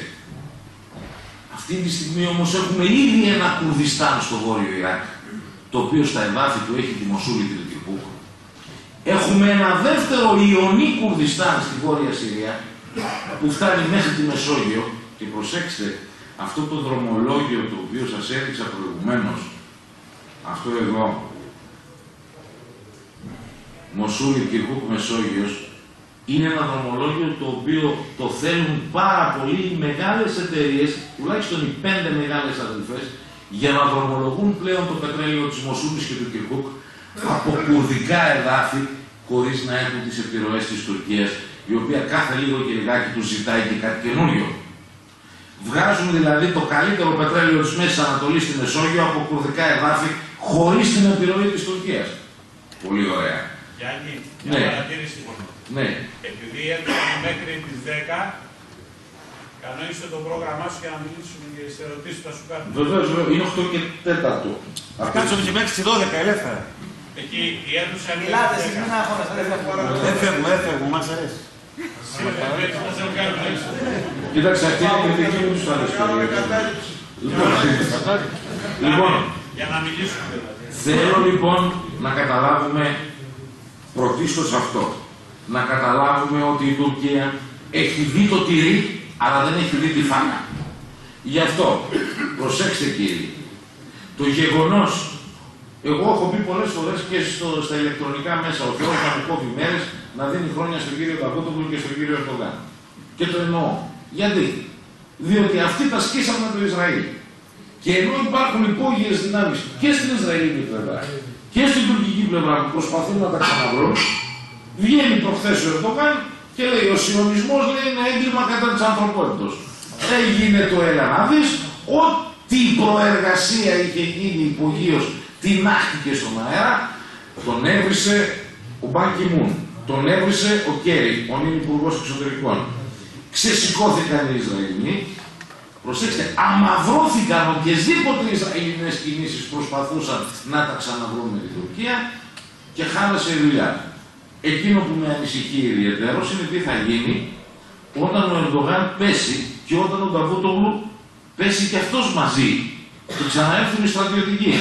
Το μόνο που με παρηγορεί είναι ότι για να ξαναέρθουν οι στρατιωτικοί πρέπει να δημιουργηθεί Κουρδιστάν. Γιατί αλλιώς δεν γίνεται να πέσει ο Ερντογάν. Εάν δημιουργηθεί Κουρδιστάν, υπάρχει το αντίβαρο το οποίο χρειάζομαι για να μπορέσω να ελπίζω για τη χώρα μου. Γιατί ξέρετε τι συμβαίνει με τη δικιά μας τη χώρα, κύριοι. Δεν έχουμε ούτε μία θετική πολιτική πρόταση. Δεν έχουμε ούτε κατά διάνοια διανοηθεί να δημιουργήσουμε ένα Συμβούλιο Εθνικής Ασφαλείας. για το οποίο κόπτομαι από το 2004 και το οποίο θα πρέπει μέσα σε εβδομαδιαίο επίπεδο να συγκεντρώνει από το κάθε Υπουργείο κάθε στοιχείο το οποίο έχει σχέση με την εθνική ασφάλεια, και ξέρετε δεν υπάρχει Υπουργείο το οποίο να έχει στοιχεία που να μην αφορούν την εθνική ασφάλεια, αυτά να ανεβαίνουν σε 2 think tank, τα οποία think tank ή αν θέλετε databases, να το πω καλύτερα, βάσεις δεδομένων, οι οποίες βάσεις δεδομένων, η μία να είναι εκείνη η οποία θα ελέγχεται από την διακλαδική διεύθυνση στρατιωτικών πληροφοριών και η δεύτερη από την Εθνική Υπηρεσία Πληροφοριών, θα ζυμώνονται εκεί μέσα και θα προχωράνε προς τα πάνω σε ένα Συμβούλιο Εθνικής Ασφαλείας και σε ένα Γραμματέα Εθνικής Ασφαλείας, ο οποίος θα πρέπει να ψηφίζεται από το Ελληνικό Κοινοβούλιο σαν άτομο νορμάλ, σοβαρό, σόφρον, το οποίο όμως δεν θα κάθεται στη θέση του για 2 χρόνια ή για 1,5, συνδέοντας την σταδιοδρομία του με τον εκάστοτε υπουργό ή πρωθυπουργό, αλλά θα κάθεται τουλάχιστον 3 κυβερνητικές θητείες, 3 πλήρεις τετραετίες, για να μπορεί να ελέγχει τη συλλογική μνήμη του συστήματος και να την ανεβάζει στο ΚΙΣΕΑ. Αυτά τα πράγματα είναι πολύ ψηλά γράμματα για την Ελλάδα. Αλλά δεν υπάρχει σοβαρό κράτος, ειδικά στην εποχή μας, το οποίο να μην έχει ένα Συμβούλιο Εθνικής Ασφαλείας. Στην Ελλάδα, όταν μιλάς για εθνικής και δίπλα για ασφαλείας, είσαι φασίστας. Τελείωσε. Δεν τολμάς να πεις τη λέξη εθνικός ή τη λέξη ασφάλεια. Είσαι φασίστας. Είναι απαράδεκτο αυτό, κύριε.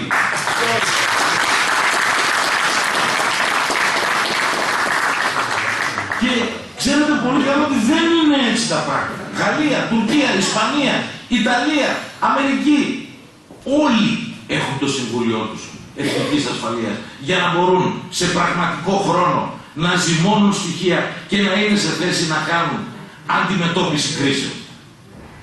Αυτό το πράγμα λοιπόν στην Ελλάδα δεν υπάρχει.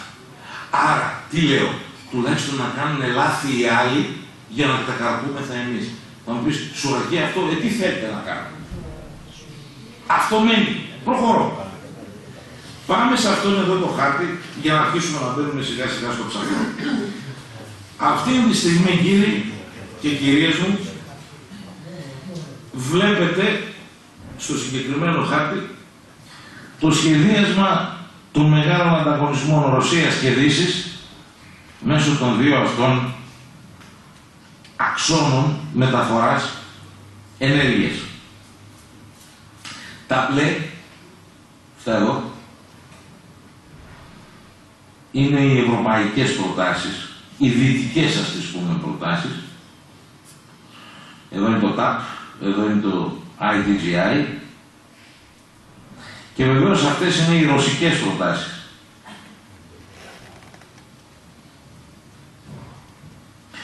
Εγώ πιστεύω ότι η Ελλάδα, αν το χειριστεί έξυπνα το θέμα, όπως είπε και ο Νότης, μπορεί να είναι και με τον αστιφύλαξη και με τον χωροφύλαξη. Και επιτέλους δεν είναι δυνατόν να το επιτυγχάνει αυτό η Τουρκία και να μην μπορούμε εμείς να το επιτύχουμε. Τι με ανησυχεί. Ειλικρινά θέλω να πέφτω έξω. Ειλικρινά, δεν είναι ρητορικό, το εννοώ. Ακούω φωνές, δεν θέλω να ονομάσω πολιτικούς κτλ. Γιατί θυμάμαι αυτό που έλεγε ο Όμηρος που πήγαινε σε έπος, πηγαίνει έρκος οδόντων κτλ. Και καλό είναι να μην βγαίνει από το στόμα γιατί δημιουργεί βεβαρημένο παρελθόν. Ακούω εσχάτωση στην Κύπρο από την εποχή της Πραξούλας, δεν θα το αποδείξω. Πραξούλα ήταν τότε, αν θυμάστε, υπουργός υποδομών και ενέργειας, του Χριστόφια, του Αλίστου Μνήμης. Μέχρι σήμερα κάτι προτάσεις του τύπου δεν χάλασε ο κόσμος εάν το φυσικό αέριο της Κύπρου περάσει μέσω Τουρκίας. Μα αν το φυσικό αέριο της Κύπρου περάσει μέσω Τουρκίας, ενισχύουμε τι? Την τουρκική στρατηγική, η οποία θέλει να μετατρέψει την Τουρκία σε διεθνή κόμβο μεταφοράς ενέργειας προς την Ευρώπη, ούτως ώστε να ελέγχει τη στρόφικα η οποία θα δίνει το φυσικό αέριο στην Ευρώπη. Και αν αυτό το κάνουν Έλληνες πολιτικοί, και στην συγκεκριμένη περίπτωση ελληνοκύπρη πολιτική, τότε τι χρειά έχουμε μαρτύρων. Δεύτερον, εάν τολμήσει κάποιος ελληνοκύπριος πολιτικός να προτείνει αυτή τη λύση, δηλαδή το κυπριακό φυσικό αέριο να περάσει μέσω Τουρκίας, τότε τι θέλετε να κάνουν οι Ισραηλοί? Θα γυρίσουν και θα πούν μα καλά, τόσο χαϊβάνια είναι αυτή η Ρωμή, οι οποίοι σου λένε να περάσει το φυσικό τους αέριο από την Τουρκία, και εγώ κάθομαι και τσακώνομαι με την Τουρκία, μα δεν υπάρχει λόγος να τσακώνομαι με την Τουρκία. Εφόσον μοιραία το φυσικό μου αέριο θα περάσει μέσω Τουρκίας. Ή αλλιώς θα το περάσω από το Ιλάτ και θα το πάω στην Κίνα. Τι θα συμβεί όμως σε αυτή την περίπτωση? Όπως έλεγα σε έναν καλό συνάδελφο προηγουμένως, ο Σερ Τζον Πάλμερστον, τρίτος υποκόμης του Πάλμερστον, ο γνωστός Λόρδος Πάλμερστον, ήταν μια εξαιρετική προσωπικότηση, η οποία είτε υπομορφή Υπουργού Εξωτερικών, είτε υπομορφή Πρωθυπουργού της Γεραιάς Αλβιώνος, από το 1850 μέχρι το 1900 επηρέασε την εξωτερική πολιτική της Μεγάλης Βρετανίας. Ο Πάλμερστον λοιπόν έλεγε το εξής πολύ απλό, πολύ κοινικό και πολύ αληθινό. Ή στην εξωτερική πολιτική δεν υπάρχουν ούτε διαρκείς έχθρες, ούτε διαρκείς φιλίες. Υπάρχουν μόνο διαρκείς συμφέροντα. Όταν αυτό το, μάλιστα, από τον Πάλμερστον το είχε πάρει και ο δικός σας ο Βενιζέλος και το έλεγε. Έλεγε λοιπόν ο άνθρωπος ότι ξέρετε κάτι, δεν υπάρχει θέμα. Δεν είναι οικογενειακή υπόθεση, δεν είναι κάτι προσωπικό. Είναι το συμφέρον το οποίο μας οδηγεί στο να κάνουμε εξωτερική πολιτική. Δεν μπορεί λοιπόν αυτή τη στιγμή, όταν η Κύπρος και η Κρήτη, για την οποία Κρήτη και Κύπρο, όταν κάποιοι βγαίναμε και λέγαμε ότι υπάρχουν κοιτάσματα, μας λέγανε ανισορρόπους, μας λέγανε ηλίθιους, μας κάνανε να αισθανόμαστε περιθωριακοί, μας κυνηγούσανε παντού. Στα πανεπιστήμια μας κυνηγούσανε, καταγγελίες στο Υπουργείο μας κάνανε για άλλα θέματα. Όχι για τα θέματα αυτά, όχι. Ο κύριος Τάδε ο οποίος έκανε αυτό, ο κύριος Δίνο ο οποίος έκανε εκείνο, και προσπαθούσαν να σκοτώσουν το χαρακτήρα για να σε ξεκάνουν, να σε εξαφανίσουν από τη σκηνή. Να μην μιλάς. Και αυτή τη στιγμή τι βλέπουμε? Βλέπουμε ότι τα κοιτάσματα στην Κύπρο είναι μια πραγματικότητα, και βεβαίως όλοι αυτοί οι Γρεκοί ελληνόφωνοι δεν έχουν να μας πούν τίποτε για το πώς ο Μέγας Έλλην Τάσος Παπαδόπουλος κατάφερε, προσέξτε, με 53.000 Τούρκους στρατιώτες στην Κύπρο, με την Κύπρο να απέχει μια ανάσα από την Τουρκία, κατάφερε όχι μόνο να υπογράψει την ΑΟΣ με τα γειτονικά κράτη, αλλά να χωρίσει αλίπεδα, να μην τα λέμε οικόπεδα, αλίπεδα, η ελληνική γλώσσα είναι υπέροχη, και να τα αρχίσει να τα δίνει και να αρχίσουν να την χάνουν εκμετάλλευσης. Κορεατικές εταιρείες, γαλλικές εταιρείες, αμερικανικές, τεξανικές εταιρείες, independent, η Noble είναι independent, και Ισραηλινές εταιρείες, δηλαδή μαγαζί γωνία που λέμε, να ασχολούνται με αυτά. Και όταν οι Τούρκοι έρχονται και αρχίζουν και απειλούν, πηγαίνουν και η Noble και η Delek, διαμαρτύρονται στις Ηνωμένες Πολιτείες, και βγαίνει τότε η κυρία Κλίντον και λέει σας παρακαλώ, μην διανοηθείτε να ενοχλήσετε τα αμερικανικά οικονομικά συμφέροντα στην νοτιοανατολική Μεσόγειο. Κλείνει το θέμα σε πρώτο επίπεδο. Σε δεύτερο επίπεδο, όταν μπαίνει η πλατφόρμα, έρχονται κάτι τουρκάκια, τα οποία πλησιάζουν σε απόσταση 10 χιλιόμετρων την πλατφόρμα.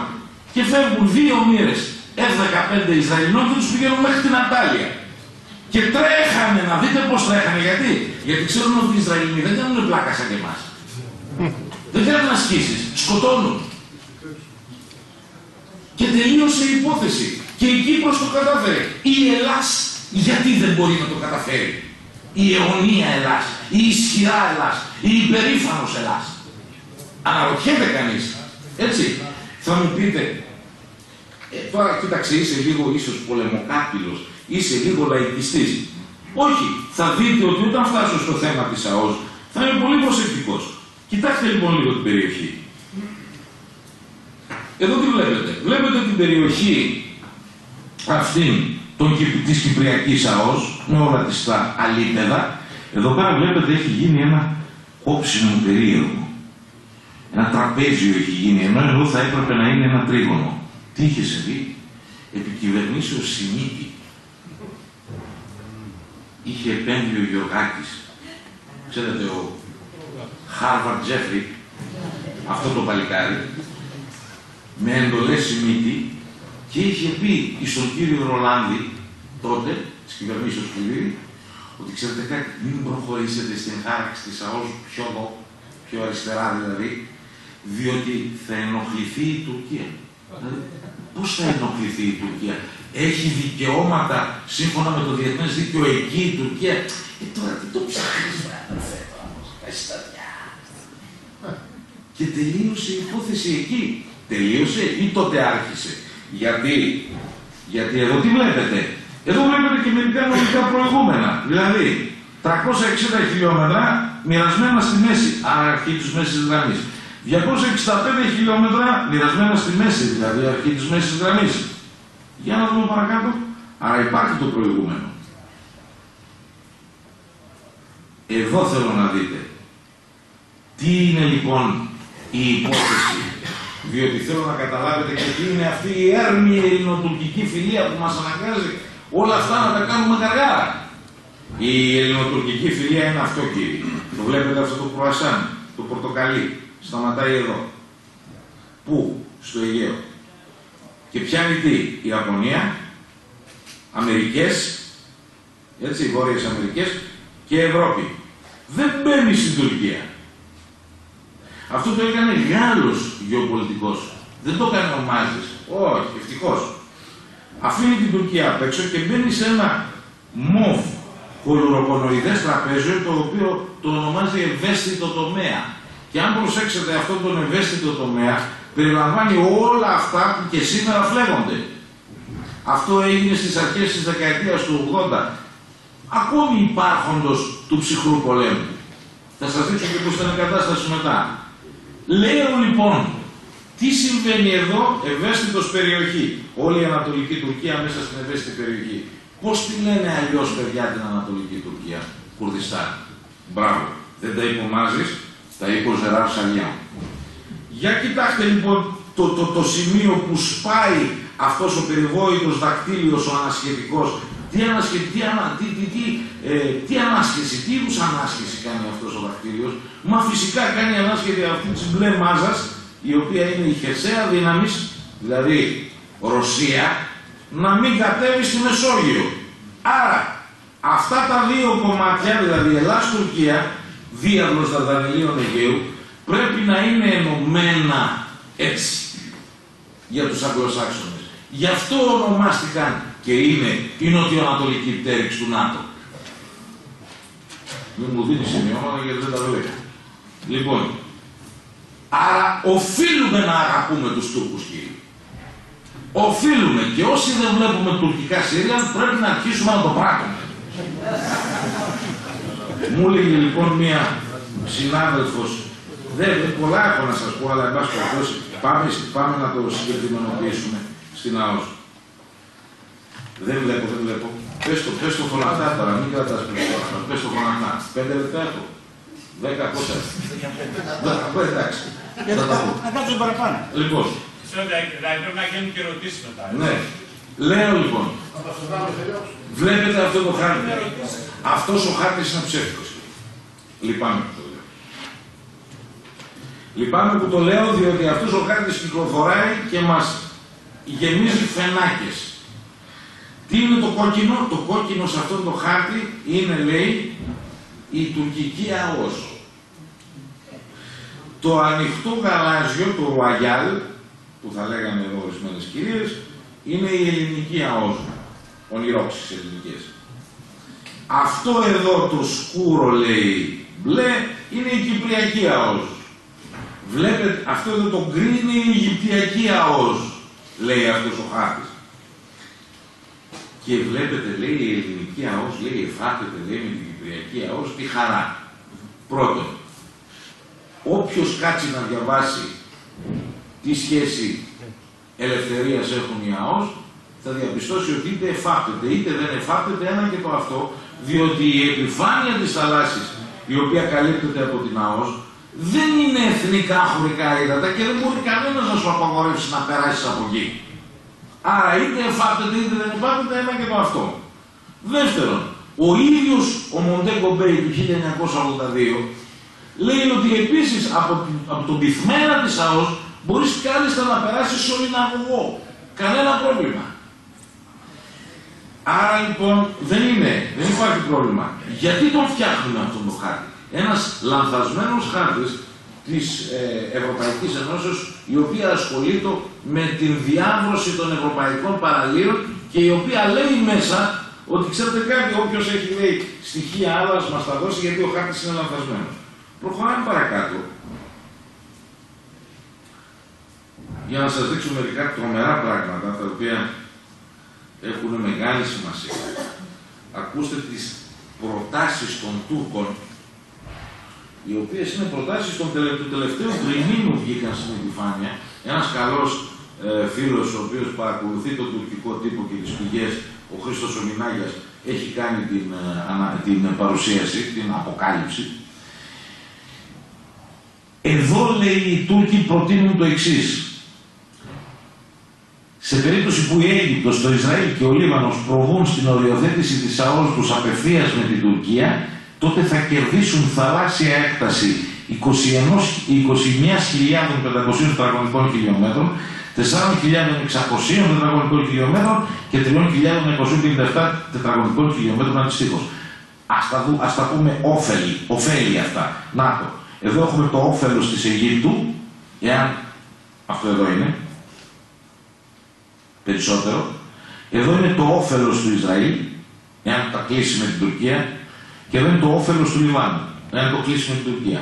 Αυτές τις προτάσεις τις κάνει το τουρκικό ναυαρχείο υπό την προστασία της τουρκικής κυβέρνησης στο Ισραήλ, στο Λίβανο και στην Αίγυπτο.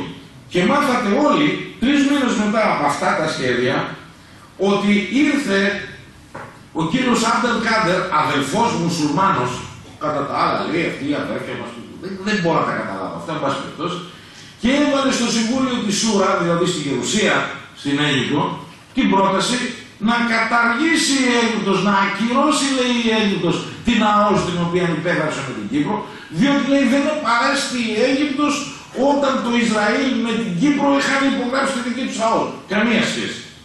Να γιατί. Προχωράμε. Εδώ. Δεύτερο. Τι βλέπουμε εδώ? Ο κύριος Ναύαρχος εδώ, ο Γιατσί, ο Τούρκος, παρουσιάζει την πιθανή γραμμή οριοθέτησης της ΑΟΣ μεταξύ Τουρκίας και Ισραήλ, επισημαίνοντας ότι σε περίπτωση υλοποίησής της, ολόκληρο το οικόπεδο 12 και μέρος των οικοπέδων 1, 7, 8 και 9, 10 και 11 που ανήκουν στην Κυπριακή Δημοκρατία θα περιέλθουν στην κυριότητα του Ισραήλ. Λέγει λοιπόν στο Ισραήλ ο Τούρκος Ναύαρχος, ο οποίος σημειωτέων από ό,τι φαίνεται, γιατί έχουν αρχίσει κάτι ανακρίσεις τις οποίες τις πνίγουν τώρα, ήταν ενεχόμενος στην Ευγένεκο. Έτσι, καλό παιδί και αυτό. Λέει λοιπόν στο Ισραήλ, γιατί να μην τα μοιράσουμε μαζί και να καταστρέψουμε οποιαδήποτε υποψία ΑΟΣ των Δωδεκανήσων, βλέπετε βάζει τη Ρόδο μέσα. Πάτα εσύ ρε. Τι κάθεσαι, πάτα όλα αυτά εσύ, δηλαδή όλο αυτό το κομμάτι, όλα αυτά τα υπόπεδα. Πάτα εσύ, είναι ανάγκη να τα πάρουν οι Ρωμιοί. Δεύτερη προτασούλα ενδιαφέρουσα. Τρίτον, κοιτάξτε εδώ αυτό. Εδώ λοιπόν παρουσιάζεται η μέση γραμμή μεταξύ Ελλάδος-Λιβύης και η μέση γραμμή μεταξύ Τουρκίας-Λιβύης. Ειδικότερα σε περίπτωση οριοθέτησης της ΑΟΣ μεταξύ Τουρκίας και Λιβύης, ο πλοίαρχος αυτός ο Γιατσί επισημαίνει ότι η Λιβύη θα αυξήσει τη θαλάσσια περιοχή της κατά 62%, κερδίζοντας περίπου 39.000 τετραγωνικά χιλιόμετρα. Μια άλλη βασική επισήμανση αποτελεί το γεγονός ότι προωθείται η στρατιωτική συνεργασία Τουρκίας-Λιβύης, βάσει της οποίας οι τουρκικές ενόπλες δυνάμεις θα αναλάβουν την ανασυγκρότηση του στόλου και την εκπαίδευση του στρατού και της αστυνομίας Λιβύης κτλ. Όταν λοιπόν ξεκίνησε ο βομβαρδισμός της Λιβύης για να μεταφερθεί δημοκρατία από τη Δύση στη Λιβύη.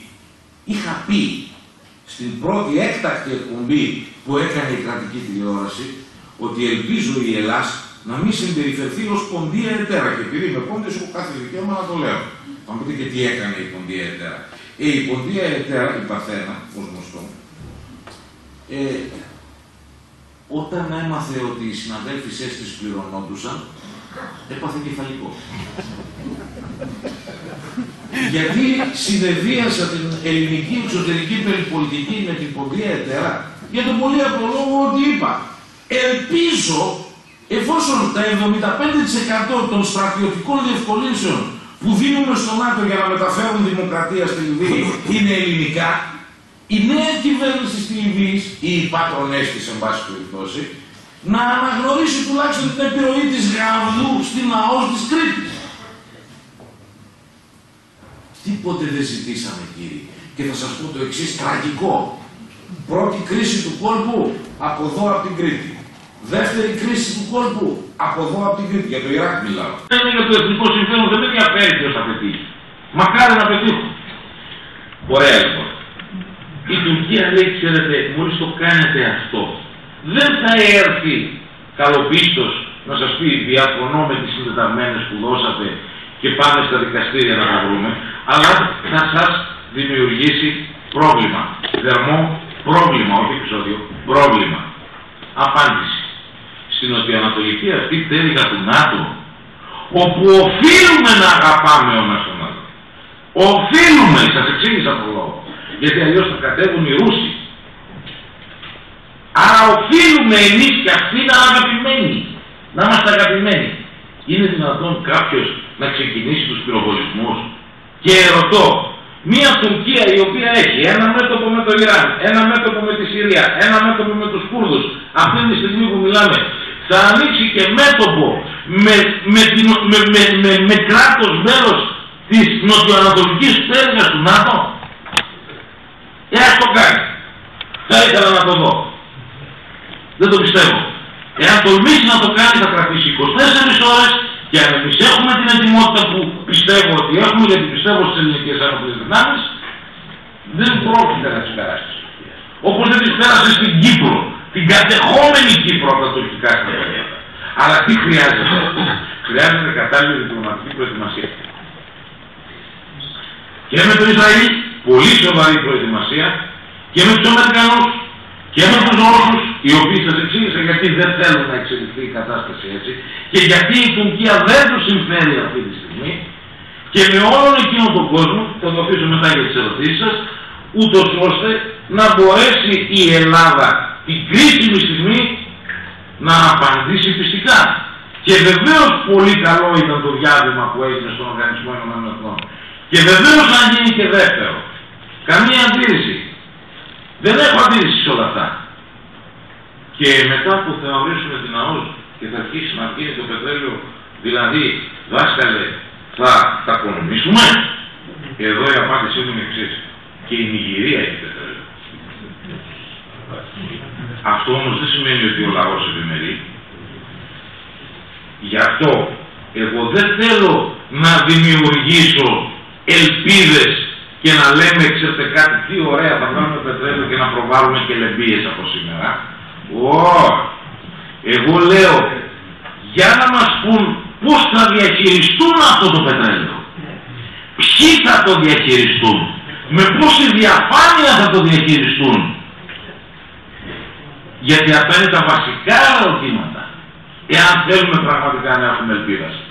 Άλλη ερώτηση που είναι πολύ λογικό να γίνει. Μου την κάνανε στην τηλεόραση και θέλανε να τους απαντήσω αύριο. Δεν τους λέω μετά από 10 χρόνια, κύριε. Ποια ήταν η ερώτηση? Πότε θα αρχίσουν να αραίουν τα χρήματα του πετρελαίου στην Ελλάδα? Λέω μετά από 10 χρόνια αν όλα γίνουν στην ώρα τους. Διότι η PGS λέει τελείωσε τα survey, τις έρευνες.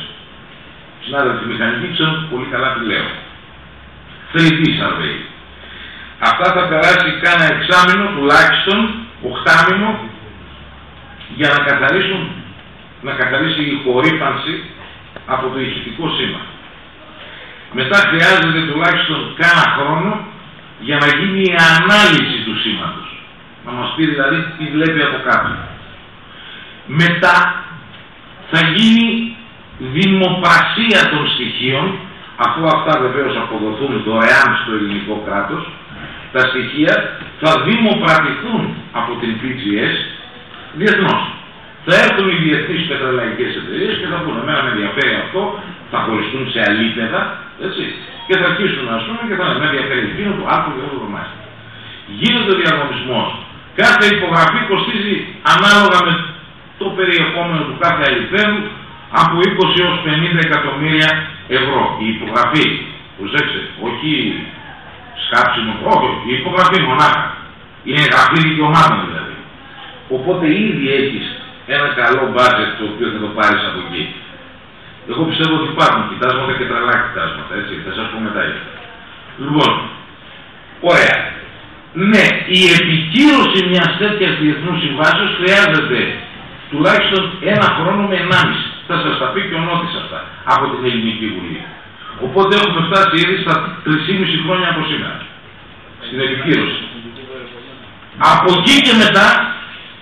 εκεί και μετά μπαίνουμε στη διαδικασία των διερευνητικών γεωτρήσεων. Η κάθε διερευνητική γεώτρηση των 100 ημερών, όπως λέγεται, κοστίζει γύρω στα 150 εκατομμύρια δολάρια. Χρειάζονται κατά μέσο όρο, η εμπειρία λέει, τώρα να είσαι τυχερός, εν πάση περιπτώσει, να μην το πω αλλιώς, έχουμε και κυρίες εδώ μέσα, μπορείς και με την πρώτη να χτυπήσεις καρδιά.